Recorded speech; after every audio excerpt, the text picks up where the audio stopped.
Құрметті Қасым-Жомарт Кемелұлы Тоқаев, Шымкент қаласы автомобиль жолдар басқармасының қызметкерлері сізге үндеу жолдаймыз. Біздің мекемеде заңсыз қысқартулар жүріп жатыр. Біздің мекемеде жалғызбасты аналар, көп балалы аналар және де жас отбасылар жұмыссыз қалып отыр. Біздің үндеуді жақсы жағынан шешпеулеріңізді сұраймыз. Бұл жерде тағы да бір айтылатын мәселе, бұл қысқарту жөнінде бізге ешқандай қызметкерлерге алдын ала ескерту болған жоқ. Біз бұны 30.01.2025 жылы таңғы сағат 9-да болған жиналыста естіп, бұл жердегі көп балалы аналар және жалғызбасты аналар бар. Жалпақ тілмен айтқанда таңғалудамыз. Біз бұған қарсымыз, ауысуға, жеке компанияға ауысуға қарсымыз.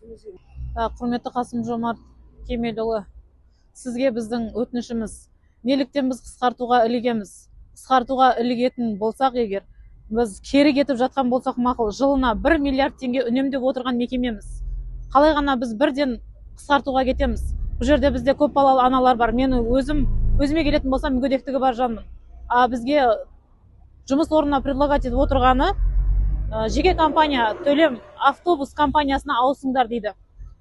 Мемлекеттік қызметтен жеке меншік компанияға қалай бізді аудара салады? Ол қаншалықты заңды? Біздің құқығымыз бұл жерде ешқандай қорғаусыз жерге тапталып қалып жатырмыз. Бізге осыны оң жағынан шешіп берсеңіз. 30 январь 2025 жылы таңғы сағат 9-да жиналыс жасап, біздің мекеменің басшысы Сүгірәлиев Наурыз мырза жиналыс жасап, бізге қысқартуға іліктіңдер деп отыр. Өз еркілерімен жұмыстан кету туралы өтініш жазыңдар дейді.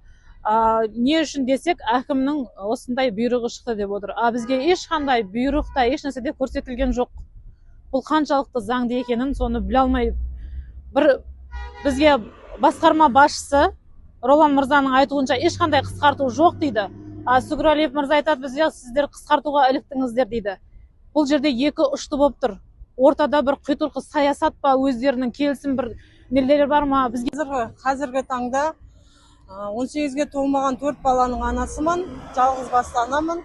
Осы жерде нәпақамды тауып отырмын.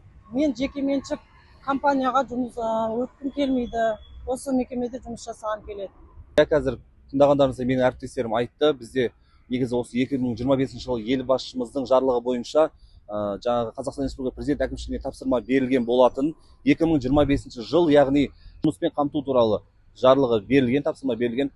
Алайда біздің Шымкент қаламызда осы жолаушылар көлігі және автомобиль жолдар басқармасына қарасты диспетчерлік қызмет орталығында электронды жолақ төлем жүйесінің мониторинг бөлім мамандары жаңағы қысқартуға ұшырап және де өздерінің еңбек құқықтары тапталып отырғанына арызданудамыз. Яғни осы құрметті шаһар басшысы Ғабит Зықовбеков мырза осы қызметкерлердің өтінішін назарға алып, осы қызметкерлердің асырап отқан наннан айырмауды сұраймыз.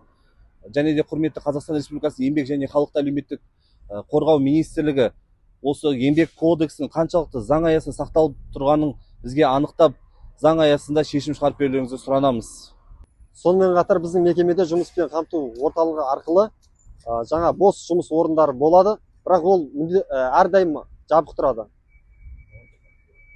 Оған тек қана өздерінің таныс тамырлары арқылы қызметкерлер жұмысқа қабылдайды. Қамту орталығына бірінші біздің мекемеге жұмысқа келеміз, сосын барып ол жақта вакансия ашық деп отдел кадр звондаған кезде қолымызға қағаз беріп қайта жібереді.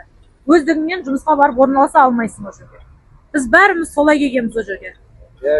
Осында қызметкерлердің барлығы солай келген. Бірінші жұмысқа тұрамыз, сосын барып отдел кадр звондағанда ашады уже.